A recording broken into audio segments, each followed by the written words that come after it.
महाभारत की कथा सुनने से पहले स्तुति। नारायणं नमस्कृत्य नरं चैव नरोत्तमं देवी सरस्वतीं व्यासं ततो जयमुदीरयेत्। महाभारत के आदि पर्व का दूसरा अध्याय, जिसका शीर्षक है जन्मेजय के भाइयों को शाप और गुरु सेवा की महिमा, जो कि शिष्य थे आरूढ़ी, उपमन्यु और वेद के बारे में बताया गया है। श्रवा जी ने कहा, ऋषियों, परीक्षित नंदन जन्मेजय अपने भाइयों के साथ कुरुक्षेत्र में एक लंबा यज्ञ कर रहे थे। उनके 3 भाई थे, श्रुतसेन, उग्रसेन और भीमसेन। उस यज्ञ के अवसर पर वहां एक कुत्ता आया। जन्मेजय के भाइयों ने उसे पीटा और वह रोता चिल्लाता अपनी माँ के पास गया। रोते चिल्लाते कुत्ते से माँ ने पूछा, बेटा तू क्यों रो रहा है? किसी ने तुझे मारा है? उसने कहा, माँ, मुझे जन्मेजय के भाइयों ने पीटा है। माँ बोली, बेटा तुमने उनका कुछ न कुछ अपराध किया होगा। कुत्ते ने कहा, माँ, न मैंने भविष्य की ओर देखा और न किसी वस्तु को चाटा है। मैंने तो कोई अपराध नहीं किया। यह सुनकर माता को बड़ा दुख हुआ और वह जन्मेजय के यज्ञ में गई। उसने क्रोध से कहा, मेरे पुत्र ने भविष्य की ओर देखा तक नहीं, कुछ चाटा भी नहीं, और भी इसने कोई अपराध नहीं किया, फिर इसे पीटने का कारण? जन्मेजय और उनके भाइयों ने इसका कोई उत्तर नहीं दिया। कुतिया ने कहा, तूने बिना अपराध के मेरे पुत्रों को मारा है, इसलिए तुम पर अचानक ही कोई महान भय आवेगा। देवताओं की कुतिया शर्मा का यह शाप सुनकर जन्मेजय बड़े दुखी हुए और घबराए भी। यज्ञ समाप्त होने पर वे हस्तिनापुर आए और एक योग्य पुरोहित ढूंढने लगे जो इस अनिष्ट को शांत करे। एक दिन वे शिकार खेलने गए। घूमते घूमते अपने राज्य में ही उन्हें एक आश्रम मिला। उस आश्रम में श्रुतसवा नाम के एक ऋषि रहते थे। उनके तपस्वी पुत्र का नाम सोमश्रवा। जन्मेजय ने उस ऋषि पुत्र को ही पुरोहित बनाने का निश्चय किया। उन्होंने सवा ऋषियों को नमस्कार करके कहा, भगवान, आपके पुत्र मेरे पुरोहित बने। ऋषियों ने कहा, मेरा पुत्र बड़ा तपस्वी है और स्वाध्याय संपन्न है। यह आपके सारे अनिष्टों को शांत कर सकता है। केवल महादेव के शाप को मिटाने में इसकी गति नहीं है, परंतु इसका एक गुप्त व्रत है। वह यह कि यदि कोई ब्राह्मण इससे कोई चीज मांगे तो यह उसे अवश्य दे देगा। यदि तुम ऐसा कर सको तो इसे ले जाओ। जन्मेजय ने ऋषि की आज्ञा स्वीकार कर ली। वे सोमश्रवा को लेकर हस्तिनापुर आए और अपने भाइयों से बोले, मैंने इन्हें अपना पुरोहित बनाया है, तुम लोग बिना विचार के इनकी आज्ञा पालन करना। भाइयों ने उनकी आज्ञा स्वीकार की। उन्होंने तक्षशिला पर चढ़ाई की और उसे जीत लिया। उन्हीं दिनों उस देश में अयोध्य धौम्य नाम के एक ऋषि रहा करते थे। उनके 3 प्रधान शिष्य थे, आरूढ़ी, उपमन्यु और वेद। उनमें आरूढ़ी पांचाल देश का रहने वाला था। उसे उन्होंने एक दिन खेत की मेड़ बांधने के लिए भेजा।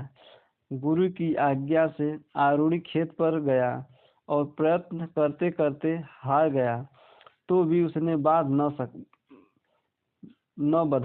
बांध। जब वह तंग आ गया तो उसे एक उपाय सूझा। वह मेड़ की जगह स्वयं लेट गया। उसे पानी का बहाना बंद हो गया। कुछ समय बीतने पर अयोध्य धौम्य ने अपने शिष्य से पूछा कि आरूढ़ी कहाँ गया। शिष्यों ने कहा, आपने ही तो उसे खेत की मेड़ बांधने के लिए भेजा था। आचार्य ने शिष्यों से कहा कि चलो हम लोग भी जहाँ वह गया है वहीं चलें। वहां जाकर आचार्य पुकारने लगे, आरूढ़ी तुम कहाँ हो? आओ बेटा। आचार्य की आवाज़ सुनकर आरूढ़ी उठ खड़ा हुआ और अपने पास आकर बोला, भगवान मैं यह हूँ। खेत में जल बह रहा था, जब उसे मैं किसी प्रकार नहीं रोक सका तो स्वयं ही मेड़ के स्थान पर लेट गया। अब यकायक आपकी आवाज़ सुनकर मेड़ तोड़कर आपकी सेवा में आया हूँ। आपके चरणों में मेरा प्रणाम है, आज्ञा कीजिए मैं आपकी क्या सेवा करूं? आचार्य ने कहा, बेटा तुम मेड़ के बांध को उद्दोलन करके उठ खड़े हुए हो, इसलिए तुम्हारा नाम उद्दालक होगा। फिर कृपा दृष्टि से देखते हुए आचार्य ने और भी कहा, बेटा तुमने मेरी आज्ञा पालन किया है, इसलिए तुम्हारा और भी कल्याण होगा। सारे वेद और धर्मशास्त्र तुम्हें ज्ञात हो जाएंगे। अपने आचार्य का वरदान पाकर वह अपने अभिष्ट स्थान पर चला गया। आयुर्धौम्य के दूसरे शिष्य का नाम था उपमन्यु। आचार्य ने उसे यह कहकर भेजा कि बेटा तुम गौओं की रक्षा करो। आचार्य की आज्ञा से वह गाय चराने लगा। दिन भर गाय चराने के बाद सायंकाल आचार्य के आश्रम पर आया और उन्हें नमस्कार किया। आचार्य ने कहा, बेटा तुम मोटे और बलवान दिख रहे हो, खाते पीते क्या हो? उसने कहा, आचार्य मैं भिक्षा मांगकर खा पी लेता हूँ। आचार्य ने कहा, बेटा मुझे निवेदन किए बिना भिक्षा नहीं खानी चाहिए। उसने आचार्य की बात मान ली। अब वह भिक्षा मांगकर उन्हें निवेदित कर देता और आचार्य सारी भिक्षा लेकर रख लेते। फिर भी दिन भर गाय चराकर संध्या के समय गुरुगृह में लौट आता और आचार्य को नमस्कार करता। एक दिन आचार्य ने कहा, बेटा मैं तुम्हारी सारी भिक्षा ले लेता हूँ, अब तुम क्या खाते पीते हो? उपमन्यु ने कहा, भगवान मैं पहली भिक्षा आपको निवेदित करके फिर दूसरी मांगकर खा पी लेता हूँ। आचार्य ने कहा, ऐसा करना अंतेवासी के लिए अनुचित है।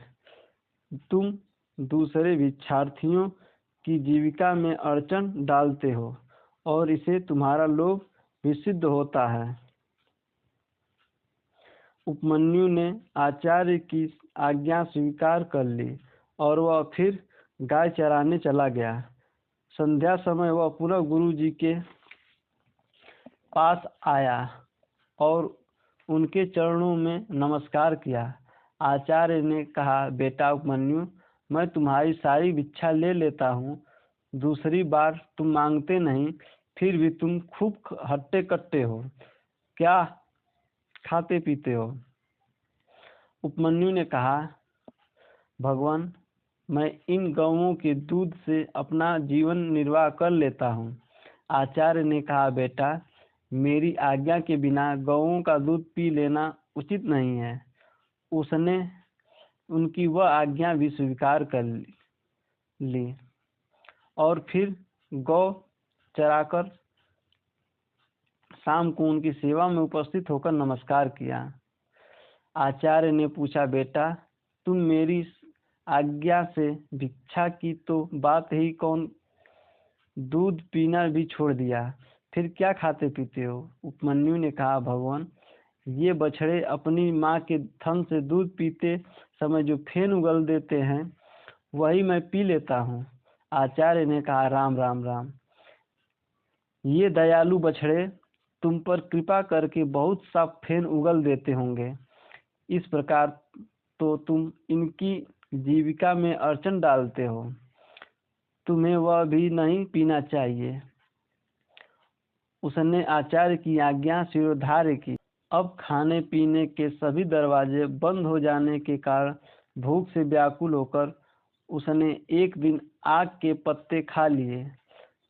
उन खारे तीते कड़वे रूखे और पचने पर तीव्र रस पैदा करने वाले पत्तों को खाकर वह अपनी आँखों की ज्योति खो बैठा, अंधा होकर वन में भटकता रहा और एक कुएं में गिर पड़ा।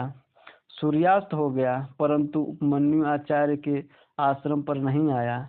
आचार्य ने शिष्यों से पूछा, उपमन्यु नहीं आया? शिष्यों ने कहा, भगवान, वह तो गाय चराने गया है। आचार्य ने कहा, मैंने उपमन्यु के खाने पीने के सभी दरवाजे बंद कर दिए हैं, इससे उसे क्रोध आ गया होगा, तभी तो अब तक नहीं लौटा। चलो उसे ढूंढें। आचार्य शिष्यों के साथ वन में गए और जोर से पुकारा, उपमन्यु, तुम कहाँ हो? आओ बेटा। आचार्य की आवाज पहचान कर वह जोर से बोला, मैं इस कुएं में गिर पड़ा हूँ। आचार्य ने पूछा कि तुम कुएं में कैसे गिरे?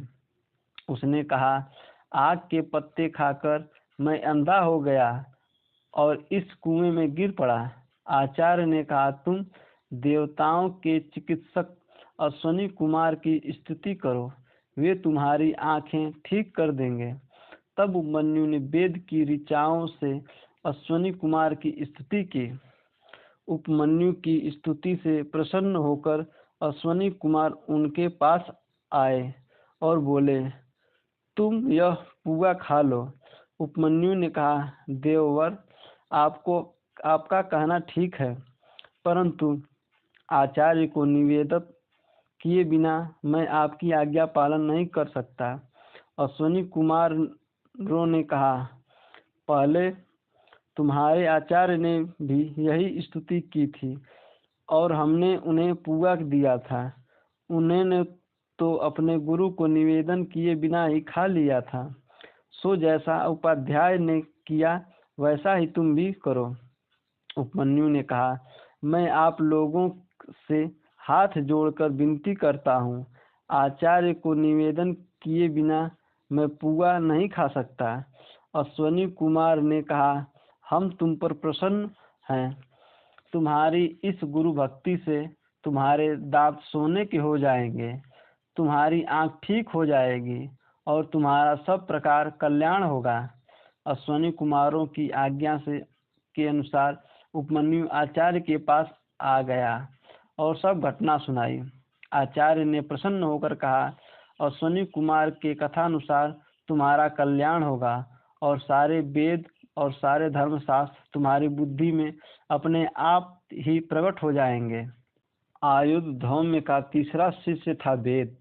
आचार्य ने उससे कहा, बेटा, तुम कुछ दिनों तक मेरे घर रहो, सेवा शुश्रा करो, तुम्हारा कल्याण होगा। उसने बहुत दिनों तक वहां रहकर गुरु सेवा की। आचार्य प्रतिदिन उस पर बैल की तरह भार लाद देते और वह गर्मी सर्दी भूख प्यास का दुख सहकर उनकी सेवा करता, कभी उनकी आज्ञा के विपरीत न चलता। बहुत दिनों में आचार्य प्रसन्न हुए और उन्होंने उसे कल्याण और सर्वज्ञता का वर दिया। ब्रह्मचर्य आश्रम से लौटकर वह गृहस्थ आश्रम में आया। वेद के भी 3 शिष्य थे, परंतु वे उन्हें कभी किसी काम या गुरु सेवा का आदेश नहीं करते थे। वे गुरु गृह के दुखों को जानते थे और शिष्यों को दुख देना नहीं चाहते थे। एक बार राजा जन्मेजय और पौष्य ने आचार्य वेद को पुरोहित के रूप में वर्ण किया। वेद कभी पुरोहिती के काम से बाहर जाते तो घर की देख रेख के लिए अपने शिष्य उत्तंक को नियुक्त कर जाते थे। एक बार आचार्य वेद ने बाहर से लौटकर अपने शिष्य उत्तंक के सदाचार पालन की बड़ी प्रशंसा सुनी।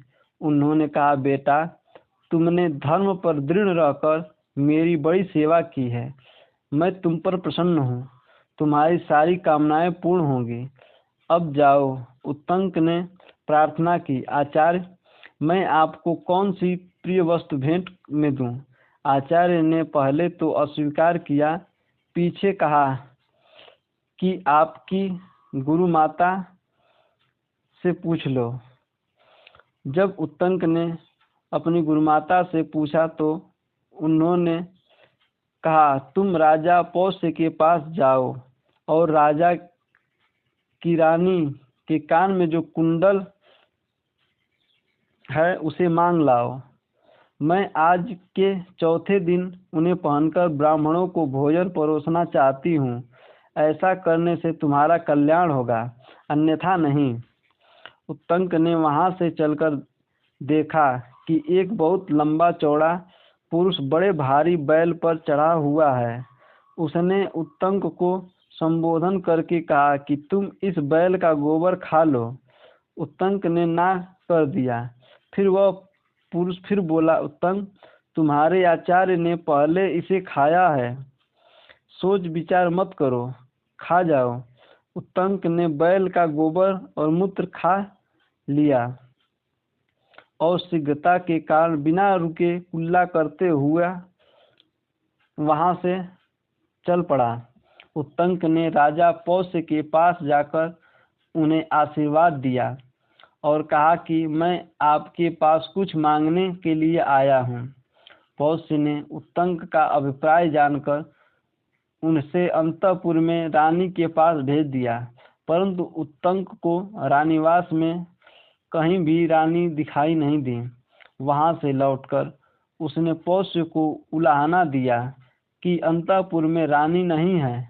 पौष्य ने कहा, भगवान, मेरी रानी प्रतिव्रता है, उसे उच्छिष्ट या अपवित्र मनुष्य नहीं देख सकता। उत्तंक ने स्मरण करके कहा कि हाँ, मैंने चलते चलते आचमन कर लिया था। पौष्य ने कहा, ठीक है, चलते चलते आचमन करना निषिद्ध है, इसलिए आप झूठे हैं।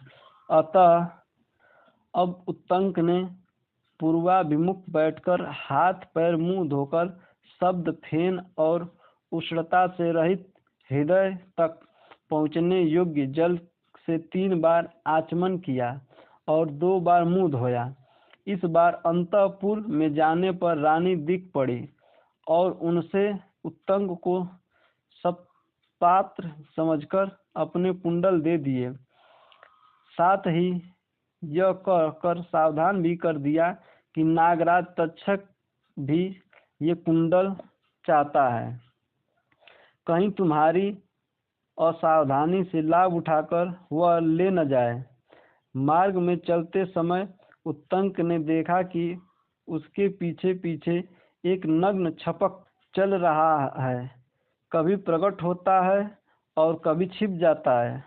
एक बार उत्तंक ने कुंडल रखकर जल लेने की चेष्टा की, इतने में ही वह छपड़क कुंडल लेकर अदृश्य हो गया।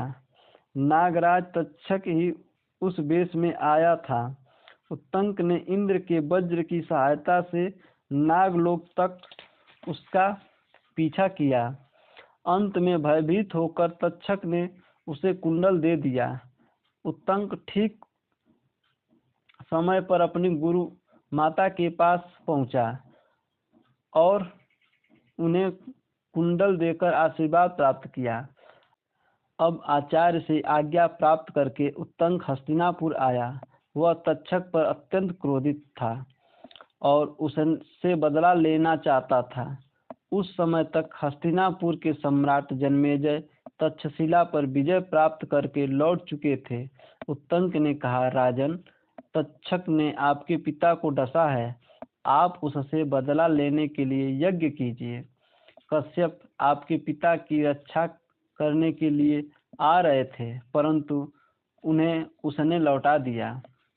अब आप सर्प सत्र यज्ञ कीजिए और उसकी प्रज्वलित अग्नि में उस पापी को जलाकर भस्म कर डालिए। उस दुरात्मा ने मेरा भी कम अनिष्ट नहीं किया है। आप सर्प सत्र करेंगे तो आपके पिता की मृत्यु का बदला चुकेगा और मुझे भी प्रसन्नता होगी। महाभारत के आदि पर्व का दूसरा अध्याय समाप्त हुआ। यह कहानी आपको कैसी लगी, इसके लिए कमेंट जरूर करें। महाभारत की और भी कहानी जानने के लिए और सुनने के लिए चैनल को सब्सक्राइब जरूर करें। धन्यवाद।